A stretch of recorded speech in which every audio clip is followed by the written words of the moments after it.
Good morning and welcome to Hometown Heroes podcast. My co-host Mary Staffel and I are really excited about our guest today. Our guest today is Rush, and for you that haven't heard any of his podcasts, he does a great job doing many different kinds of podcasts. Thousands and thousands of people watch his podcast, and he has some of the great people in our area on his podcast. So, Rush, welcome to Hometown Heroes. Thank you so much. I feel it's a blessing and an honor to be able to have a conversation with with both y'all this morning, and just talk about things. I feel what you're doing. Like I said in our interview together, was that you're providing a platform that helps elevate people's lives and puts a spotlight on people that are making dynamic impacts in the community. And I feel blessed to be part of the having a spotlight shine on me, literally. No, it's a blessing. I want to thank you very much for giving me the opportunity to share some time with you today. Well, on some of your podcasts, you've had some of our friends, Christella McIver. She's been recently on one of your podcasts. Yes. Sheena Lawless, VFW commander from Frisco. She's recently been on there. Yep. And then we've had several others, Chuck Wright, to name one of them, and Carolyn Martin. So you run with good company. Yes. For sure. Yeah, it's been great. Chuck Wright was the very first one on the Unfinished Business podcast. He was the very first podcast host that I had on that podcast, and I knew that he deserved that spot like no one else. He's devoted his time, energy, and talent to supporting veterans with the Texas Veterans Commission, and Reach Across America, and all the other things he does that are amazing in our community. And I said, that's the one person I want to have at the number one spot to get on the Unfinished Business podcast. And he was a big driver in getting the Gold Star family monument there. One of the last times I saw Woody Williams, Medal of Honor recipient, was at that dedication whenever we unveiled it. So, wow, yeah, that was another reason why, actually, too. Yeah, he was great to have him on the podcast. I love Chuck. Congratulations, Chuck, if you're watching this, on your recent absolutely your recent assignment with the veterans, the Texas Veterans Commission. Works right for the governor now, underneath the governor's things that he takes care of. Okay. Well, Rush, tell us a little bit about you and what led you to become so involved in podcasts. I know that you've got more degrees than the thermometer, just about. You got a lot of different degrees, and they're in communication and multimedia and things like that. So, yeah, I'm humbled to be with a real podcaster. Thank you so much. We've just been flying by the seat of our pants for a couple of years, but that's right. Y'all doing a good job flying by the seat of your pants. Trial and error on our part. I was impressed when I went to your studio, and I thought, man, this is nice. Thank you. I appreciate that. No, my name is Rush. My full name is Eric Christopher Rush, but everyone calls me Rush. I prefer that. It's a military thing, sports thing. It's a camaraderie thing, easy to remember, and a little bit of part of my moniker for podcasting for sure. It's been a tremendous blessing. I'll also say that I also have a master's degree in being a dummy too. So you might want, I didn't put that one on. I think we all have that. I might have a PhD in that. I've been a dummy a couple of times in my life, but I've mastered that, and that's probably why I have the other master's degrees and other degrees I have, because it's to overshadow the. No, it's been a tremendous blessing to be part of the podcasting world, podcast curating as well, developing podcasts and designing them and implementing them in the community. The biggest part of the reason why I got into it, there are twofold reasons. I recently went on a podcast called Solo Sons, navigating with resilience and strength in single parent homes. And throughout most of my life, I felt I felt like I was missing some ingredients in my life that were helping to navigate my life around in a path that was going to be less conflict and more success, right? And so as years went by, ended up enlisted in the military and stuff like that. But when I transitioned back home, I was really struggling. I had an epic downfall, and that kind of set the tone, right? I crashed and burned. I just hit rock bottom. Struggled with substance abuse, alcohol particularly, and was still knowing that I wasn't navigating the right way. My life was still a path of self-destruction, and that was a very painful experience. And so I went in and out of jails and stuff like that, and then you get sick and tired of being sick and tired, and you start getting to work. And once I started getting to work, I started going to school and started to broaden my spectrum of thinking and how to visualize the world and see the world. I've always had a fascination. I always thought, like I grew up in the housing projects as a kid, and I always had this passion of like I would turn to magazine and say, I want to travel here, I want to do this, I want to do that, And I had this passion probably in 2008 that I wanted to start a magazine, maybe 2009, and go out and meet people and do what you see on those Frisco lifestyle magazines, right? Go out and sit down and talk with people.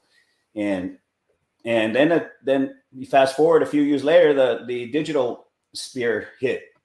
So that saved me a lot of time and money that was probably not gonna that was probably gonna be wasted anyways, right? For advertising and the struggle with that. So I started going to school for a film degree, got the degree. Then I kept going to school and that's it. And started learning how to do design, graphics and graphic design and all that stuff for videos and editing and shooting and all the different styles that there are in shooting. And I said, the cinematography and stuff like that's not really my cup of tea so much. I don't shoot weddings or anything like that. Podcasting is my forte. I think God's put me in a very good position to allow me to sit down and have conversation with people. And I've used my wisdom in having that master's degree and being a dummy to to be able to sit down and listen to people that have better ideas and brighter ideas sometimes, and give them an opportunity to listen, and it gives me an opportunity to listen and get stronger as well. So that was how I initially started getting into digital or into podcasting. And it was hard because I was self-isolating. I was in self-isolation. I was in an internal conflict with myself. I knew that I had lost a piece of my identity when I was deployed and stayed out in the desert for a long time.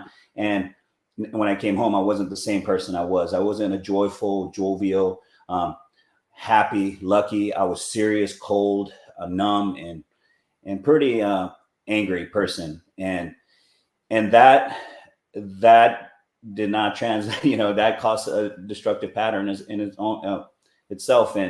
And so I knew that at some point I had to get out of my own skin, So as I was going through this process of trying to figure out what was wrong, I had a realization. I went on a fluke visit to the VA, and a psychologist came out and asked me if I've ever had this diagnosis or anything like that. And then it just kind of started from there. And I fell to my knees and knew that something was wrong, and that was the beginning of the healing process for me. And you go through years of going through that kind of therapy, and you realize like there's only so much you can. There's only so many times you can look at your ugly self in the mirror, and go, like, gosh, you do so much introspection that maybe it's time to start sitting down with other people and listen to how they're navigating their lives. And that's where the Rush Outrospective, a Mastering the Art of Living podcast was born. And then, I was like, I'm gonna sit down and learn from other people that are doing things a little bit differently, so I can I also needed to find like what they say, individual and collective balance between individual values and collective values, and try to find a sweet spot for that so that I could live my life, so I could figure out how to live my life better, and find more meaning. And so the Rush Out perspective has allowed me to hear other ideas, and it's been very beautiful.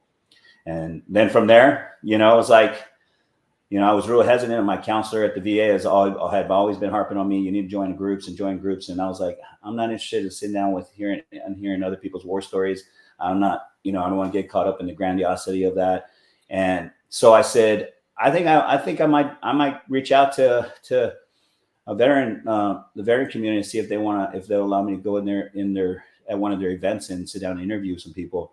I had when I was in college at Baylor, I had worked at a television station, KCEN, in Waco. Shout out to Chris Ratcliffe, news anchor for KCEN, and worked there for several years, or like 3 or 4 years, and said, man, I really like this space. I was editing sports and other things there. And so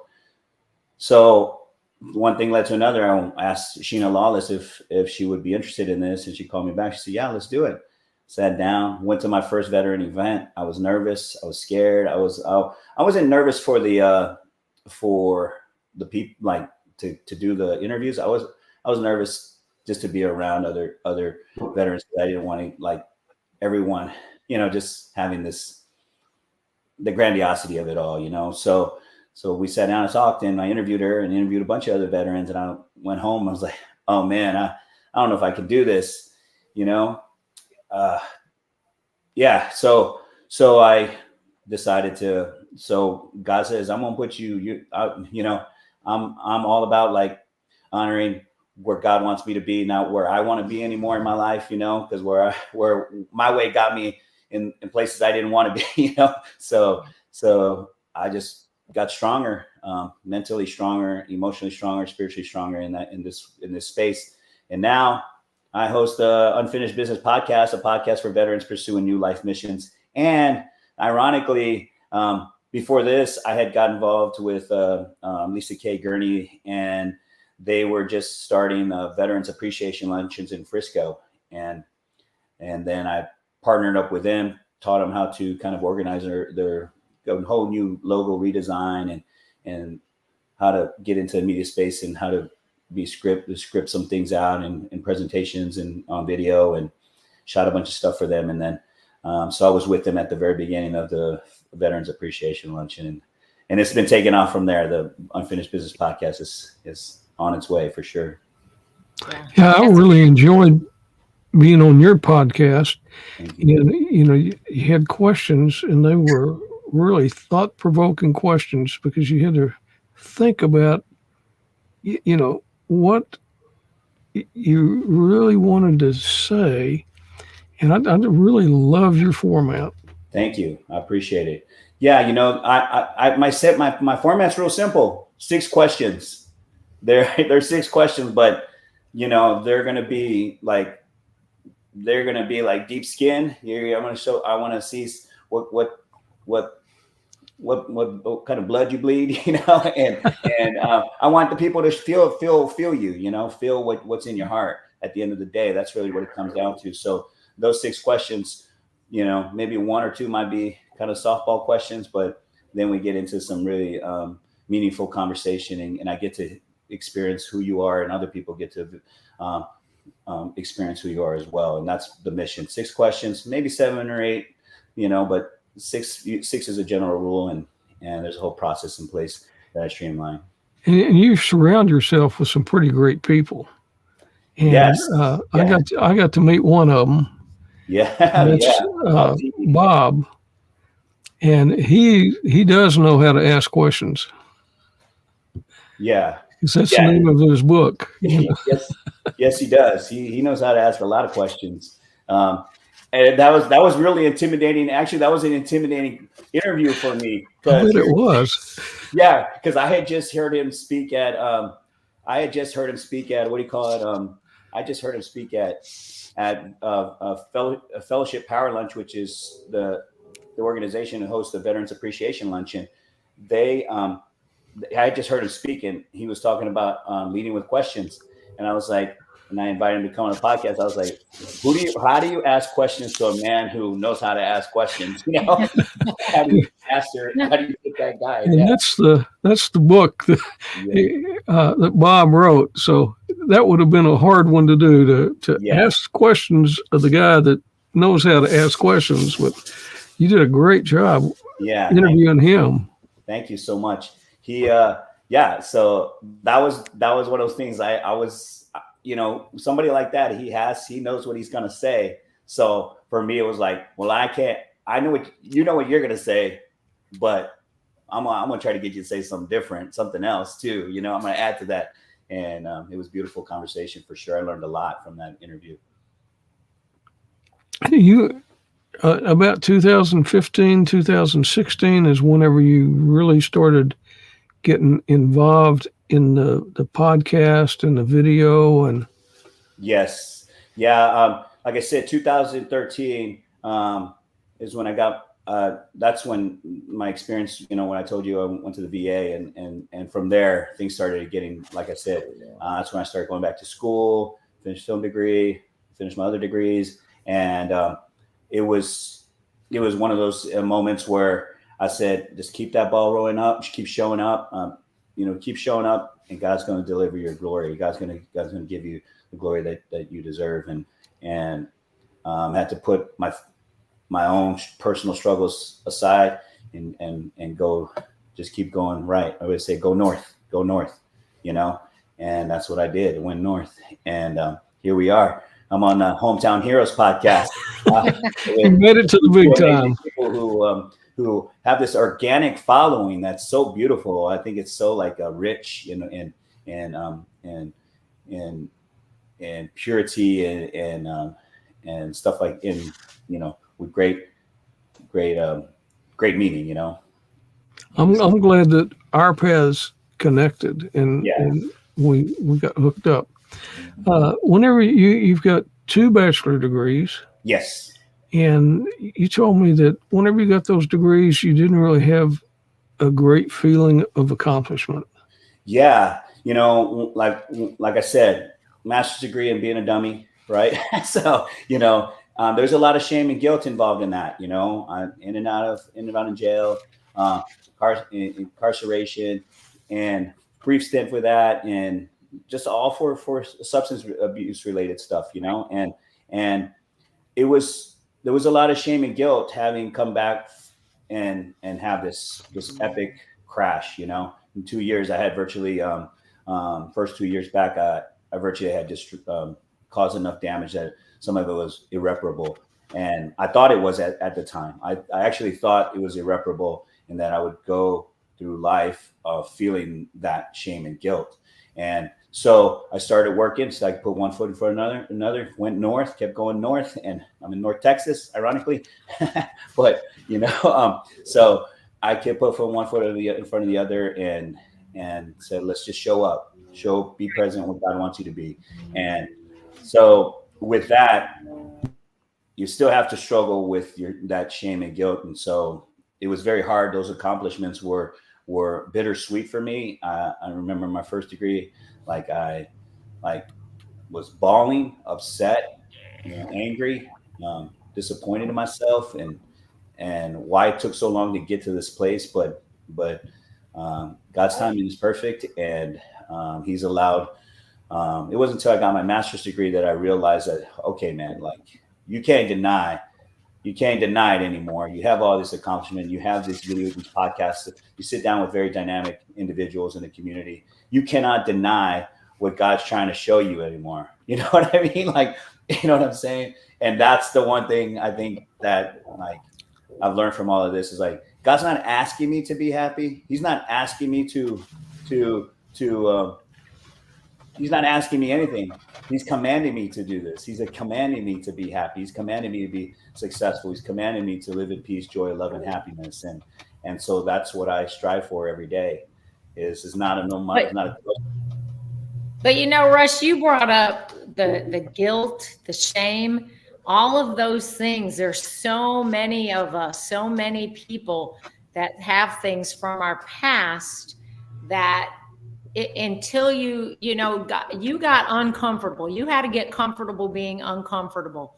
And you had to learn that God could use that guilt and that shame and all those feelings and all of that stuff for the better. And you had to learn to trust in that. And I think that's where a lot of people get really stuck, is how do you get from that guilt, that shame, that I'm not good enough, I'm the dregs of society, I'm this, I'm that. How do you get from that to where you are ultimately today, and to where, others of us have been able to overcome? And that's a big part of it. You've overcome those things by the grace of God. He said, I have a plan for your life, and you're going to go that way, whether you like it or not. And you can do it kicking and screaming, or you can come along gently, but one way or the other, his will is going to be done. So I think you hit on something so important, is we have to be able to deal with that guilt and that shame, and that put that past behind you. That past does not have to define you.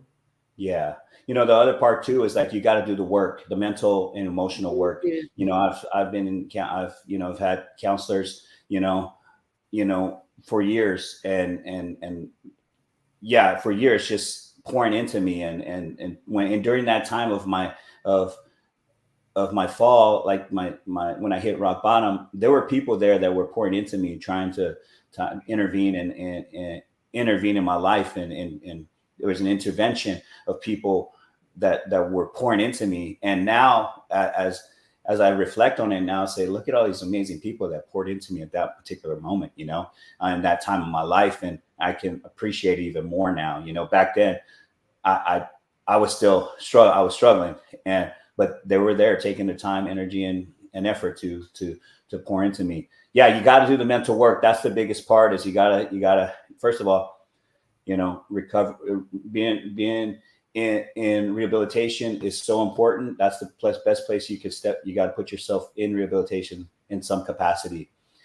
Post-traumatic stress disorder, substance abuse, whatever it is, put yourself in that experience and listen, and take some information. What do they say? The road to hell is paved with good intentions. It's not about intentions anymore. It's about actions. And I've done the work. So I think that's what's illuminating from me in some way through these podcasts that I host, that I've curated podcasts. The Rush Outrospective is a Mastering the Art of Living podcast, right? Where people talk about how they go through life, mastering the art of living. Unfinished Business, a podcast for veterans pursuing new life missions, how veterans assimilating to civilian life and have making dynamic impacts in their community. And Next Level Thinkers, charting new horizons of brilliance. Bob Tiede, I just had Bob Tiede. He's a brilliant man, So, I go, like they say, you spot it, you got it. You ever heard that saying? If you spot it, you got it.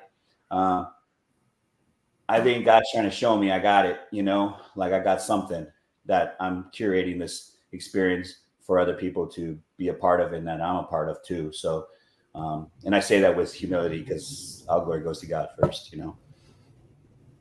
But whenever you got your master's degree, that's when you kind of accepted yourself that, hey, I did accomplish this.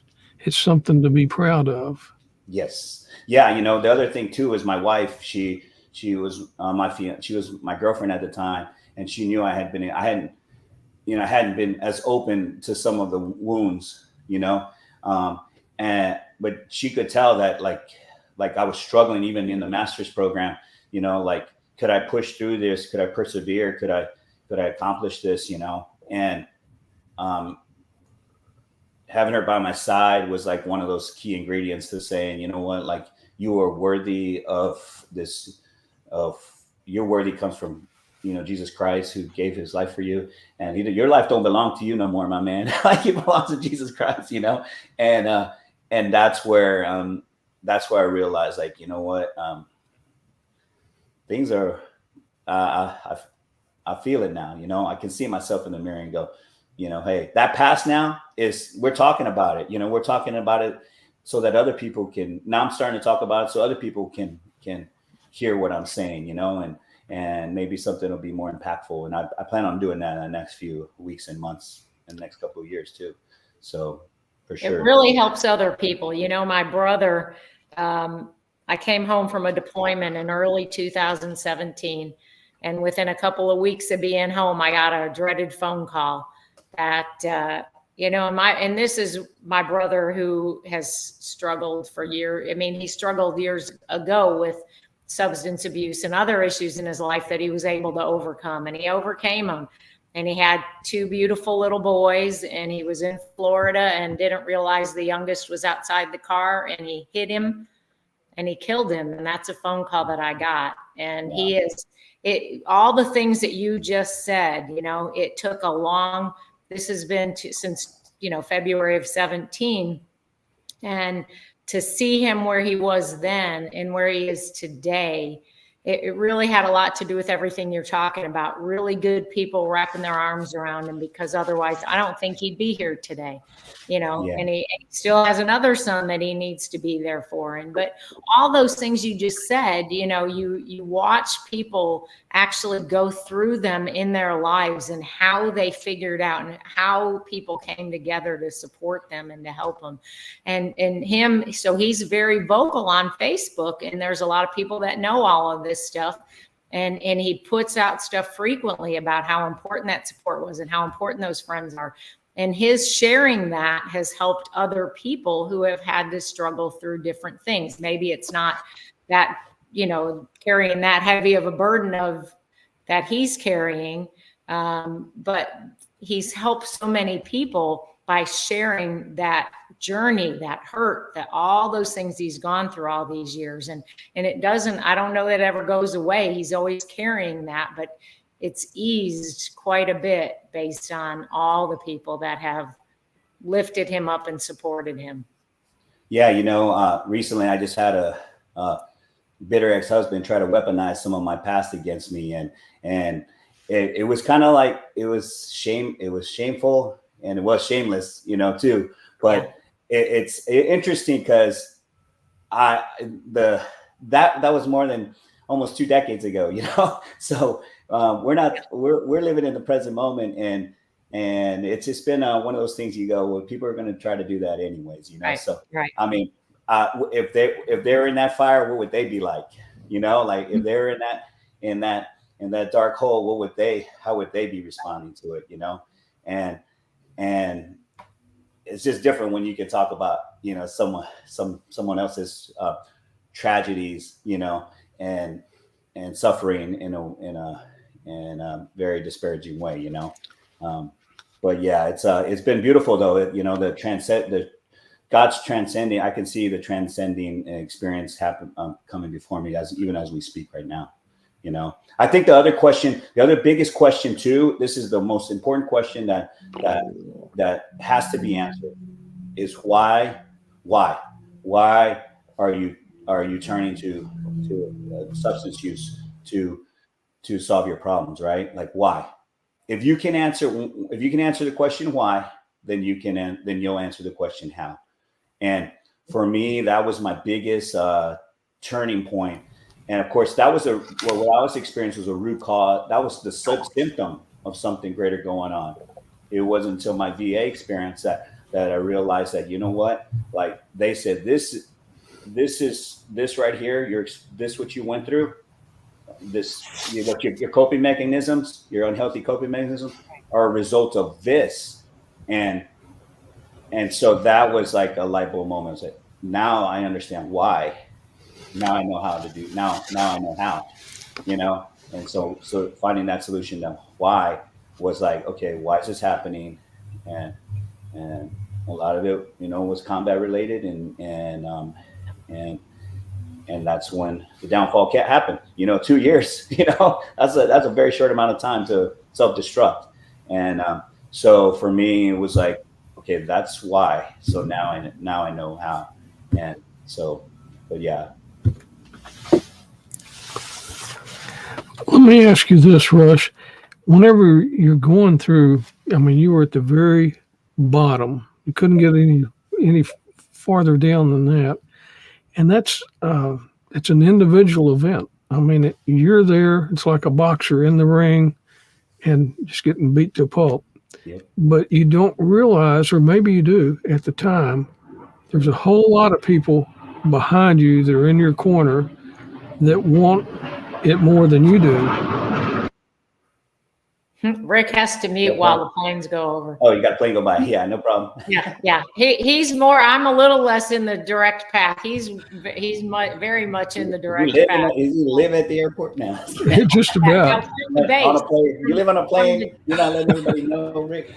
Yeah. But did you don't really realize, because you're so far down, that you do have a lot of support.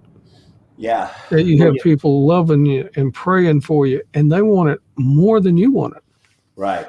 You know, it's interesting. I think what was really transformational in that process was, well, first of all, I was probably 2 bad decisions away from spending my rest of my life incarcerated. You know, all it took was one bad. First of all, the first bad decision I got involved with the gang life in there, you know, and that was one of the biggest mistakes I made.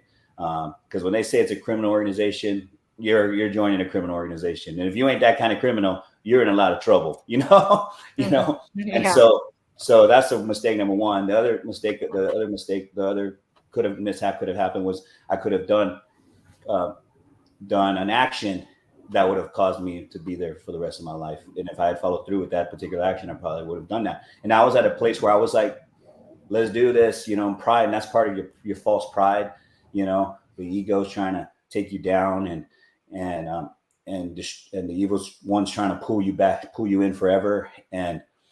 But I would say the transformational change in that process is all these people behind me, you know, grabbing my shirt and trying to lift me out of the hole. Right. But the people in front of me there were a lot of them that were suffering even greater than I was. I knew that I had 2 years, you know, and I'd be done with this, you know, and they had the rest of their life, 99 years.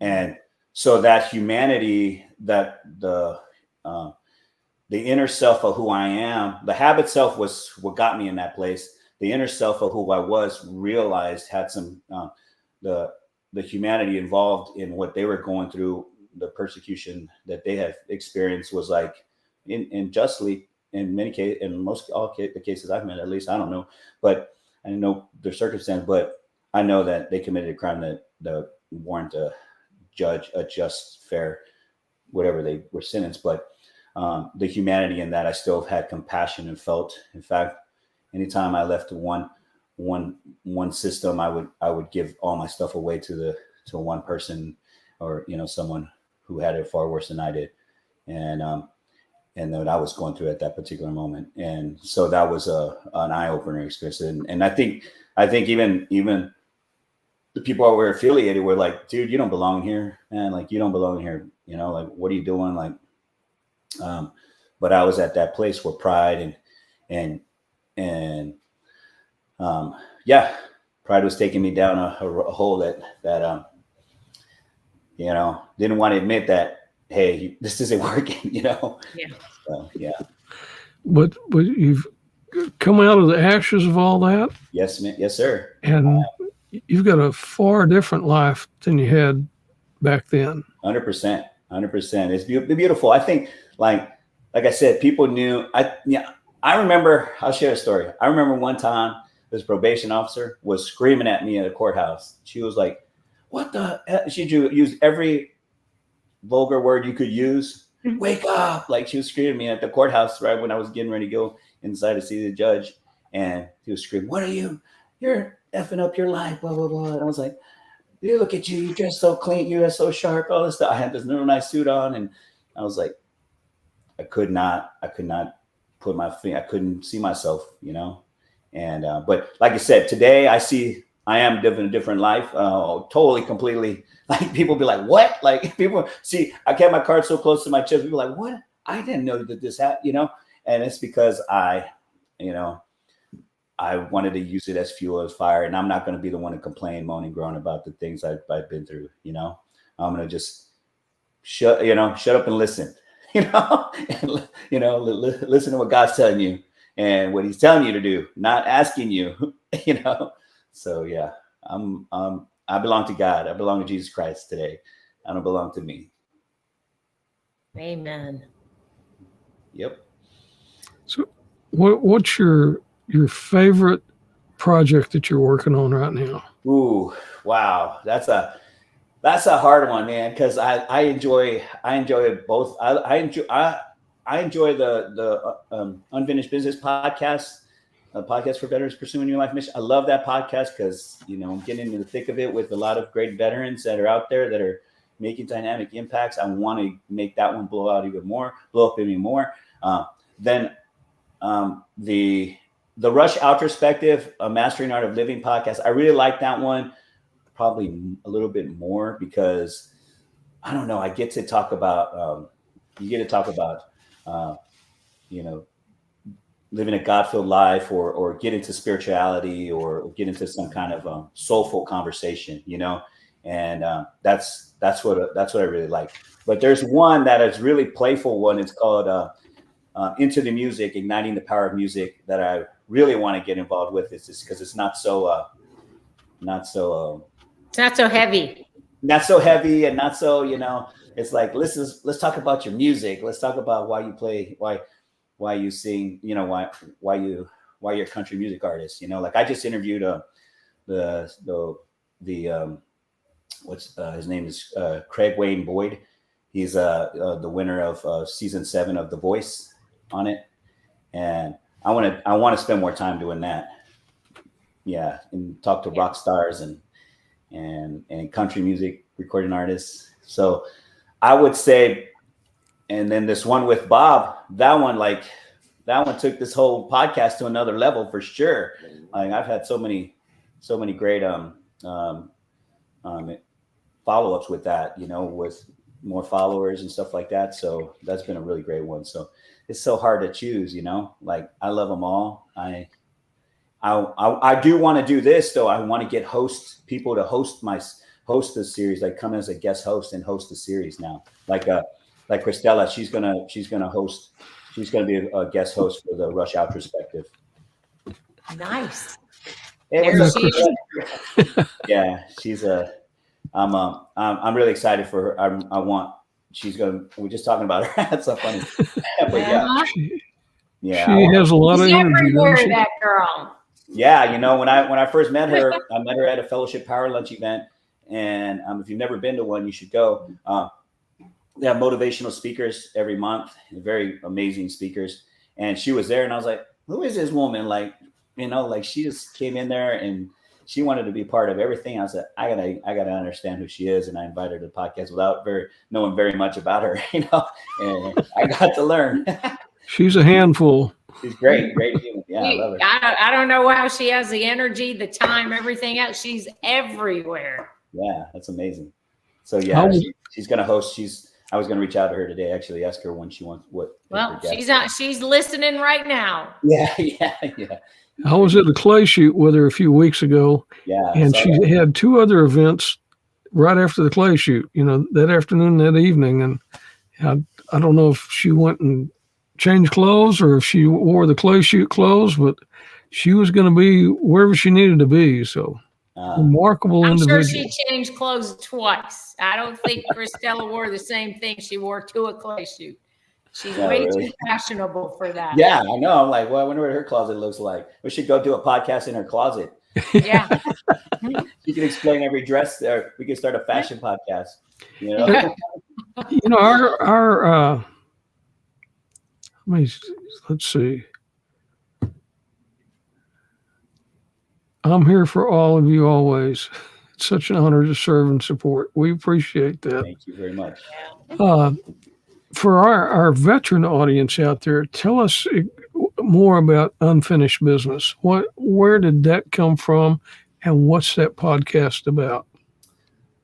It came. I like to take all the credit, but it came from God, I guess. I don't know. I heard Lisa Kay say that to me. Where did you get this motivation to start Fellowship Power Lunch? And she said, my Lord Savior Jesus Christ. It was our first interview with Lisa Cage. She's like, my Lord and Savior Jesus Christ. I'm like, come on now, give me the real answer, But here I am, my Lord and Savior Jesus Christ. No, I just think for me as as a combat veteran, it's like, do veterans do they come out and they're like, I have a friend that just retired. He retired a couple of years ago, 3 years ago, Travis Kelly, and when he retired, I was like after you're done, like what's next? Like what do you have another mission that you go for, So once I started seeing that, I said, I see all these veterans doing these things in our community because, this is a really good community, veteran community out here in Frisco and North Texas, And so I said, man, all these people have these passion projects they're working on, and they're making dynamic image. Rob Altman, John Keating, these guys are just like impactful. And I was like, I'm going to create a podcast called Unfinished Business, a podcast for veterans pursuing new life missions. And I want to learn about what they're pursuing. Gus Carabas, he's a great guy. He was a 9/11 police officer, and he was in the military as well. So he does stuff for that Texas Veterans Network, I think it's called. Yeah. Something like that. Combined Arms, Texas Veterans Network. I went to Combine. I went to the headquarters of Combined Arms actually about 2 months ago. Very impressive, the work they do. Yeah, for sure, 100%. So that's where it kind of spawned from. Just watching watching the examples that were set in the community, and said, well, now let's see if we can make something amazing happen. Sponsorship is so important for me because everything I do comes out of my own pocket. If I want to boost out a podcast, I want to start getting sponsors to sponsor that particular podcast for sure, the Unfinished Business Podcast, because it serves a good cause. So either way, what they say, if you do it for no money, then it's probably something you really enjoy, and do what you enjoy. And this is what I enjoy doing. What's a good way for people to get a hold of you? They can get a hold of me at More Digital Media LLC at gmail.com. Okay. Or they can call me directly, 214-923-0923. Okay. Yeah. And that's how it's exciting. It's an exciting time to see in the interview with Sheena Lawless, she was talking about the wall that heals coming. Joe, about that, right? Yeah. Somebody was supposed to send me information on it so that I could, I think we did send that one out. Now that I see the flyer, I think we may have sent that one out to everybody. That's coming up, May the 2nd through the 5th. Yep. At Grand Park in Frisco. Yeah, I'm going to that for sure. Try to do some interviews out there. It's supposed to be football size. She said there's a football size wall. I was like, holy cow. It's big. Wow. I was surprised when she said that. I thought it was going to be like this small portable, like not that big. It says a football size. It should be like 100,000 people that go see it or something like that. It's like, wow. So we're fortunate to have it in this area because I think maybe Sheena said it's the only place in Texas they're going to have it this year. So yeah. So she does a lot of amazing work. It was great to have that reunion conversation with her because she was, when I had her on one of my other series that I had created a long time ago, and she was promoting the Veteran Social, and that was our first time getting back together on camera and doing a podcast. So in a while, but I told her she was the first veteran I ever interviewed, and it's been really great. But yeah, so she's got a lot of energy too. Yeah, she does. She's in it. I'm like, wow. She didn't want to talk about herself, but I had to get her to talk about, some things, and she wanted to just talk about the wall that heals. And I'm looking forward to seeing that. It's like amazing, the work she puts in. Yeah, we had a family day at NASJRB last month, and it surprised me to see the VFW from Frisco over there. But Sheena was over there, and I had to kind of do a double take. You're out of your area. A long way away. Yeah, on the wrong side, young lady. No. Serving our veterans. Yeah. But you know, it's a, you know, the 301st Spider Wing, that's where I retired from, and that's whose family that was. A lot of those folks live in that area, so it's good because we had, you know, the American Legion here in Benbrook goes out to the base a lot and does a lot of stuff with them. So it's good. The more that we can get people involved and engaged with our American Legions and our VFWs, the better, because these are places that they can go and be a part of. They just don't always feel as welcome when they first start going there, because VFWs and American Legions can be a little bit cliquish. And that's one of the things I try to tell them all the time is, you know, I went a lot to my local VFW until I deployed, and then I came back and they acted like they didn't know who I was. So I hardly went there after that, because you know, if you don't make people feel like they're welcome and they want to be here, then you know, you're not going to get those people to keep coming back. And that's where it's just that connection that, you know, what she's doing and what these other folks are doing is trying to keep the veterans connected, so we don't have the 22 a day, you know, issue anymore, so that we can get people connected. And then once you start getting connected, you can help them, you can get them resources and everything else. No, I love you too, Chris. Yeah, I know that's the biggest part, right? Is not to be, I think also it's like, you know, the cliquishness and stuff like that. You can be cliquey a little bit. And I think that's why I'm so happy that I've been able to use my, you know, the media company as to build a bridge between me and the veteran community and the capacity that I can manage it. Like, I think someone was talking chat. I don't know. I'll give you a good referral. I'll tell you a secret on good rehabilitation. And this is the winning combination that I've experienced over the last 2 years. Was I got my counselor at the VA.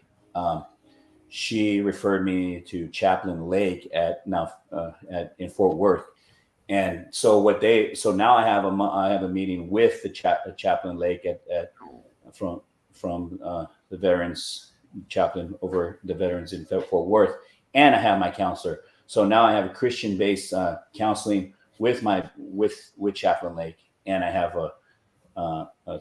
whatever psychological counseling with the VA, and that combination has been really good, because when you go through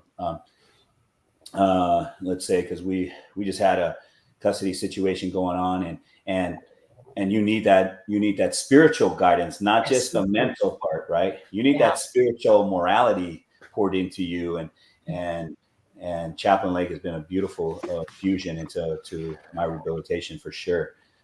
Tremendous blessing it gives me, you know, compare me to somebody's, or say Elijah went out into the woods and all this stuff, whatever example he uses, and it's been a beautiful experience to have that. So I would definitely say, if you don't have a chaplain, if you are a veteran that's struggling in you know, with combat PTSD or whatever, like, I would say infuse. If you're a Christian, I would say reach out to the chaplain, a chaplain in your community or that at the VA, and see if they can and provide that that spiritual counseling, because that builds the bridge for everything. It brought me peace, a lot more peace than I expected. Yeah, for sure. You covered something earlier. You just mentioned it, but that was about the single parent family. Yes. And you have a lot of knowledge in that, and you help people that are single parents. Yes. By helping kind of say, hey, these are the kind of parameters that especially a young boy needs to be working in. Can you kind of tell us a little bit about that? You know, based on my experience of being, you know, I've seen a 17-year-old kid come into a jail that just shot his girlfriend at her own birthday party, committed murder, right?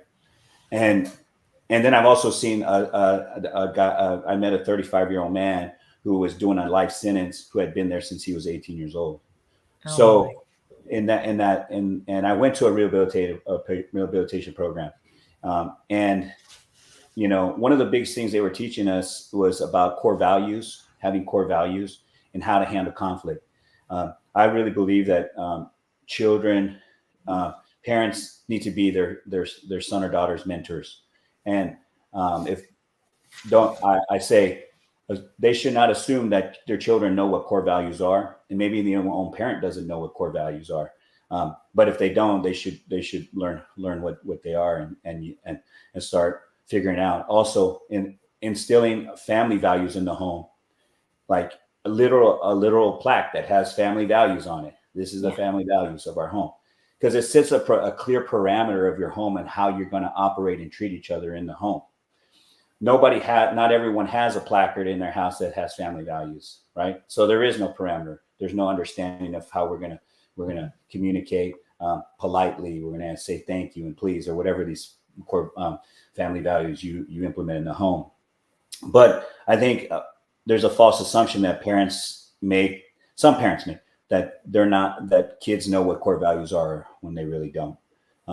They have to be educated and kind of mentored and groomed into understanding what personal appearance is, what confidence is, what is self-esteem, those kind of things about core values that you lead your kid to understand. And then handling conflict, rules and engagement. That was the biggest thing I learned about. I didn't know how to handle conflict. I didn't have very good examples of conflict in my home. They were tumultuous and toxic to each other. And, they were divorced when I was 5, but that toxicity, teaches you something, right? It teaches you how to handle conflict, in the wrong way. Yeah. The wrong way. And so I think it's important for both parents to build the other parent up, no matter what kind of relationship they have with one another. But more importantly, get the core values and family values inside the home. And the family values, like I said, are boundaries. But it also, I say, like you can say that about fractured homes, right? But that maybe a disenfranchised community in housing projects, you have that internal struggle, that the environmental struggle that they're dealing with too.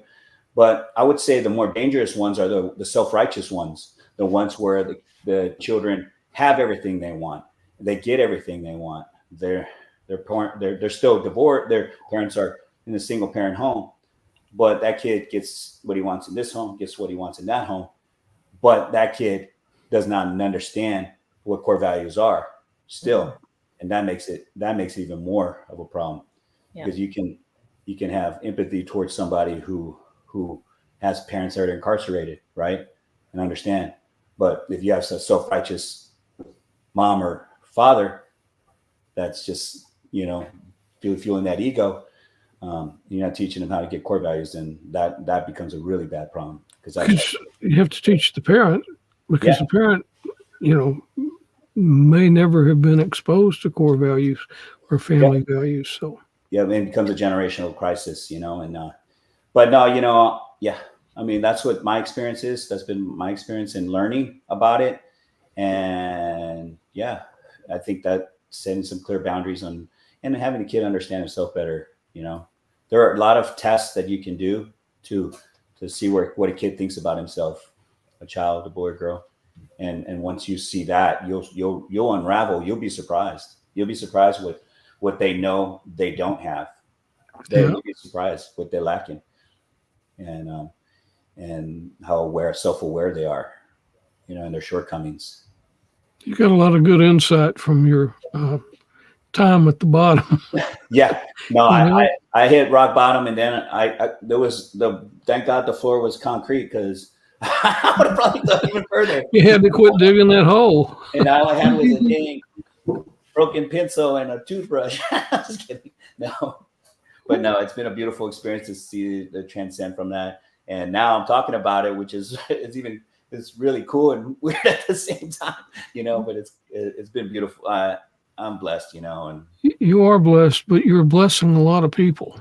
Thank you. I mean, I really appreciate it. The more podcasts you do, the more we find out about you and ourselves just in the podcast. Whenever you ask questions, you're finding out things that can help other people.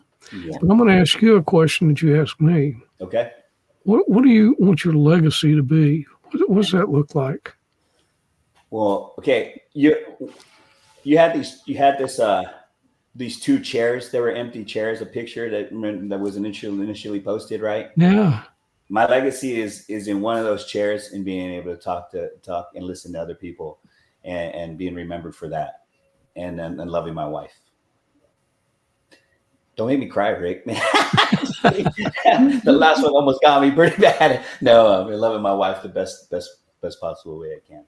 But yeah, being remembered for someone who wasn't afraid to start conversation with people he didn't know, and didn't need to know, and all the other, shortcomings of their lives. Sit down and talk and listen, and those conversations just, they aren't always on a podcast.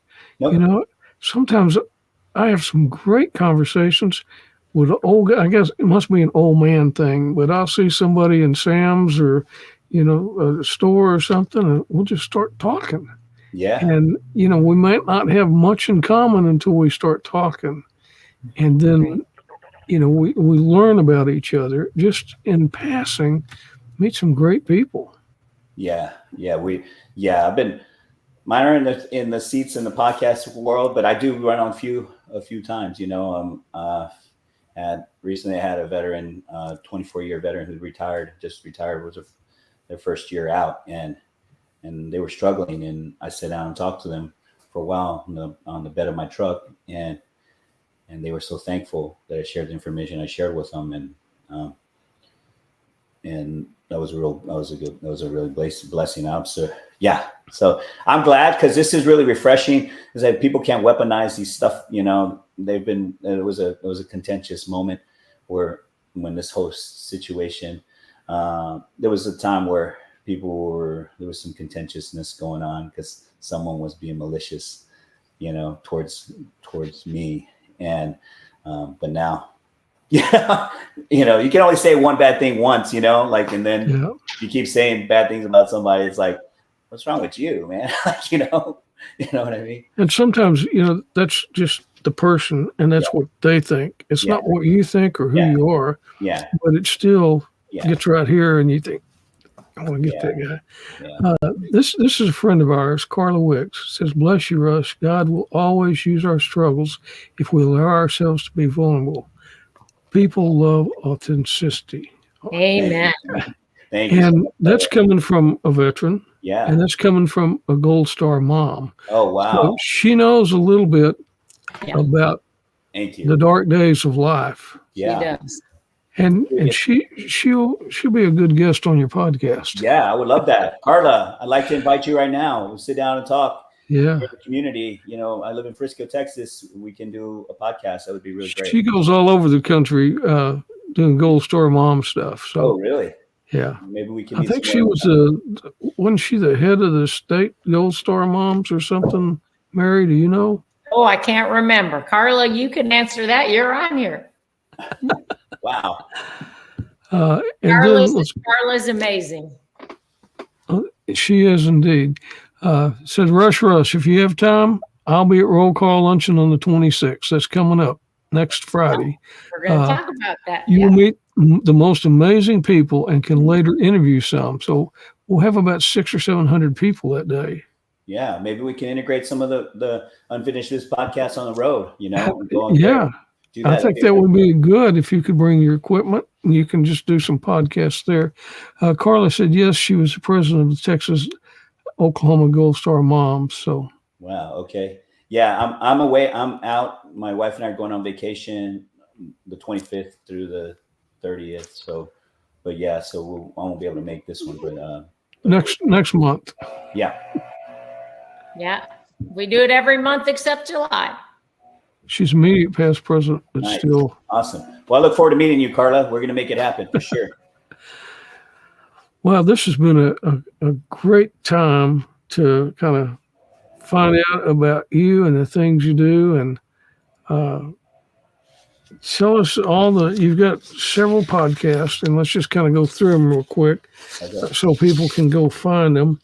And that's the Rush Outrospective, Next Level Thinkers, Unfinished Business, Healthy Herd, and In the Music. So they can find you on Spotify.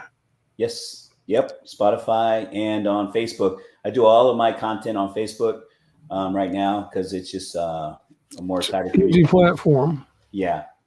And it's good for building podcasts and stuff. So, yeah. But I really appreciate it. Thank you so much for having me on this podcast. This amazing conversation. It's beautiful, and I really appreciate it. We love you, Russ. You're a great American. Love you, Mary. Thank you very much for having me. It's a blessing to know y'all and to be affiliated with Hometown Heroes. Let's work together on stuff. Absolutely. I want to take the Unfinished Business podcast on the road, and let's get to meet some people and give them let their voices be heard. We will start networking and make that happen. Let's do it.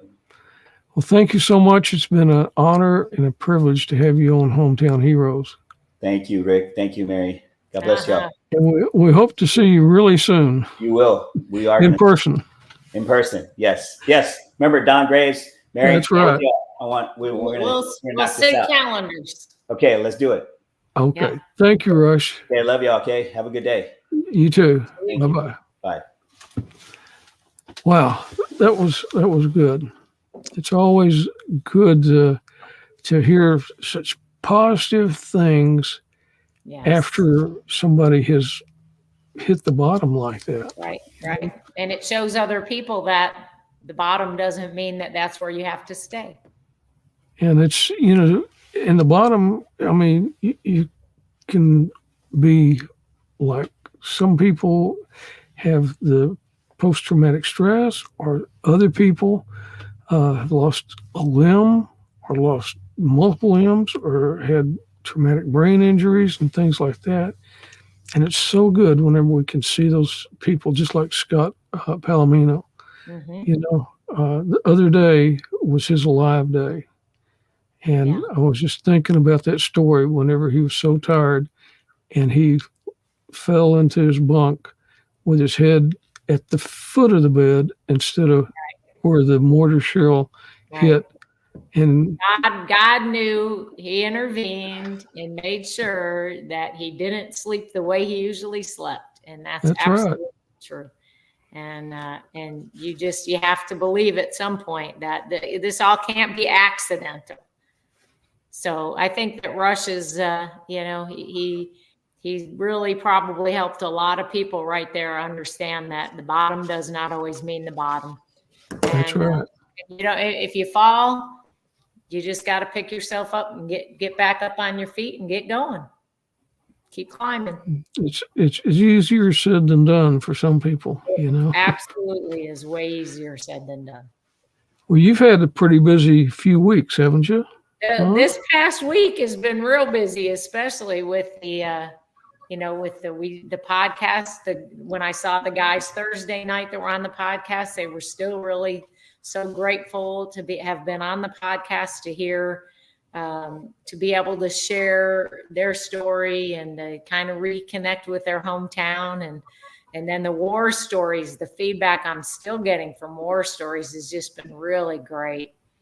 That was a great evening, The folks that attended were like, man, and that was, part of what we were trying to do was to get folks that don't usually come to a luncheon and don't know and haven't heard some of these stories, but they got 5 stories. So they didn't get to just hear from one veteran. They got to hear from 5 different eras.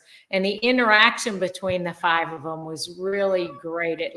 You couldn't have scripted it any better, the 5 of them kind of interacting. And then they have the Navy there that could understand some of the stuff they were saying that we couldn't understand. Right. I know we're talking about submarines and some kind of deal. I saw a bunch of them out there. Yeah, that's right. That's right.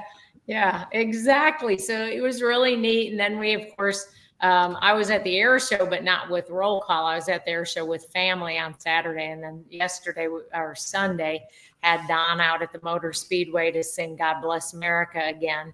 And, as Don always does, he was priceless. But, as he comes walking down this chute to go to back behind the stage area where he's going to get up on the stage, just the lines and lines of people, because NASCAR fans are naturally very patriotic anyway. And the folks at the Motor Speedway just do such a great job. But they have this whole little area that he had to walk through, and just the clapping and the people shaking his hand and thanking him. And he is real loud out there, and he couldn't hear. So sometimes people would say something to him, and they'd kind of look at him and look at me, and I'd say, he can't hear you. But he could feel the emotion of all those people that were there to thank him for his service. But we also took several other roll call vets. So since we had some seats at the Motor Speedway, graciously given to the family and the folks for Don, we had several other veterans out there. So we had, we represented most of the eras out there, and let them get an opportunity to go out there and be at the track and, and experience a NASCAR race. So it was pretty cool. So I have to go speak somewhere tomorrow, not for roll call. I'm doing a presentation to a group on generations at work. So I've been preparing for that too, all over this past couple of weeks doing that. So after tomorrow afternoon, I think I'm just going to rest a couple of days, but then I've got to work on the upcoming roll call luncheon, which is, I think that's the following week, isn't it? Next Friday? It is. It's next Friday. Not this Friday, but Friday week. Reservations, are there still there are some seats available? Yes, I opened some more seats, but I'm trying to, so if you try to reserve one and there's not a seat, it's kind of because I'm waiting to hear back from the Navy to hear how many people that the active duty is going to be invited to bring. Because the last thing I want to do, we're already at 620 RSVPs. So that's, more than 100 over our normal. And that doesn't include the active duty that will be coming from the base. So once I get those numbers and I can kind of put together, I set it up for now 650. Once we fill those and I know how many the Navy's going to allow to come, then I can get with Brenda and I can say, how much food can you really prepare, and make sure that she can do enough food. And then once we know that, then we'll know if we can open up any other seats. But we also have cancellations that keep coming in. And some of those, because they may be on a party and only one person's canceling, some of those we can't remove out of the system. So if people email me at info@roll-call.org, once it's full and they can't get a seat, then there's a pretty good chance that I'll have a seat that I can just plug them into a spot of a person that I can't cancel in the computer, if that makes sense. So it doesn't mean you can't, you got to answer the question. So I have to know if they have base access, single biggest part of that puzzle. Do they have base access or not? Because if that question is a no and they're not on the list, they're not getting on base. So it's very, very important that those questions are answered. After the air show for 2 days this past weekend, this will be a cakewalk for the security. I mean, just 600 or 800 people. That's nothing to compare to all the thousands that came out there. Yeah, and at least half of these folks have base access. Yeah. And the ones that have base access will drive other people that don't. So the people that'll actually have to go through and get checked is, a far smaller group than the 10,000 parking passes that people had to go through and get checked in, whether you had base access or not. Mm. And they really did a great job with it. Getting on and off base really was no problem. You had to sit in a little bit of traffic getting out, but it wasn't bad. And the police were directing traffic all the way through whichever route you went until the traffic started to clear up. So my hat's off to the skipper and his team. They really did a great job. They did. I was out there Friday for Friends and Family Day with the 136th. And so, it was nice because we could just park right there at their building out on the tarmac. And we've got a lot of other things coming up. The Legacy of Valor. This is a trip for Al Chatwin to go to the South Pacific and go back to Guam and some other places. And if you go to roll call, there should be a something there where people can go donate for Al, isn't there? Well, I don't know if it is. I need to double check and make sure, but beyond the call, there definitely is. And Okay. I thought that there was somewhere on that flyer, there may have been a QR code or a thing, but we put it on our Facebook page too. But beyond the call is who you would donate to for that particular trip. And I'll make sure that if we don't, I'll get with Dave and make sure that we have it on our website so that folks can get to it. And make sure with Tracy that she has whatever it is, a QR code or whatever. We'll work all that out and make sure. But what a neat thing for Al to be able to go back to Guam where he served. And, you know, I always tell him, and he's finally, I think, come around to it. You know, he's only, 98, 99 years old. He's finally come to the point that, you know, his service was every bit as important as those guys that were getting shot at, because what he did on Guam, had he not been there to do it, had nobody been there doing the job that the folks on Guam did, they were getting stuff in and out that, you know, that things and people and equipment, everything that needed to get in or out of the active combat zone, he was responsible for making sure that that happened. And for him to be able to do this trip, you know, we don't know how much longer we have any of these guys. We don't know how much longer any of us will be here, but we know that their days are a lot shorter for sure than some of ours. And to get him back to Guam would really mean a lot. So if folks are out there and you got, you know, 10 extra bucks that you can, you know, put on it, then, you know, that will help get him to Guam. He'll enjoy that. And he will love it. Another thing we have come up is Hops and Props, and that's the Friday after roll call, so that'll be the 27th. Yep. And that's at the Fort Worth Aviation Museum. That'll be a good day. That's always fun. Roll call. We'll have our mobile museum out there and let people go through that and learn a little bit about our local history from our Fort Worth veterans. Yep, absolutely. We talked about the Wall That Heals. That's going to be in Frisco, May the 2nd through the 5th. And then we just talked about Al. Today is Bob Patterson, Medal of Honor recipient. It's his birthday, and wish him a happy birthday. Happy birthday, Bob. He was a speaker at Roll Call November, and great American. Also today is Mike Thornton and Rainey Thornton's anniversary. So happy anniversary to Rainey and Mike. He's a Medal of Honor recipient, a local one. He lives in Dallas. So those are some of the Medal of Honor things that are going on.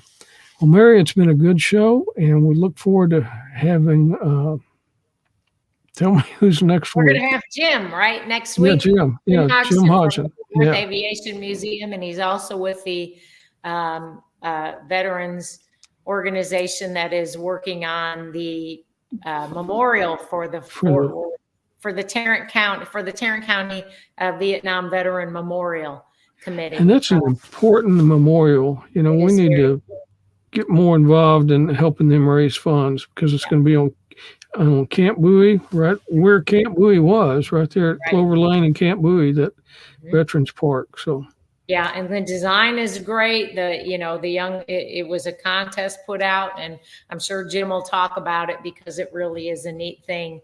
I was part of that committee and worked on that for selecting who was going to. We were going to actually do that monument. So young person did it. Jim will talk all about it, but Jim is a veteran, and he's another great American doing great things. So come out to Hops and Props the day after the roll call lunch. Come see us. Okay. Drink some beer. And I think it's a pretty good deal. You buy a cup or something, and you go to all the different. Yeah, and they got all different kinds of craft beers that are out there. So if you like to taste different kind of beers, you could taste them all. It's your chance. They're for real. Well, thank everybody for being part of this podcast today. And Rush, we appreciate you for being here. And we'll get Mary and Don over there soon to be on Unfinished Business. and we just look forward to doing a lot of networking with him. So we will see you next week on Hometown Heroes.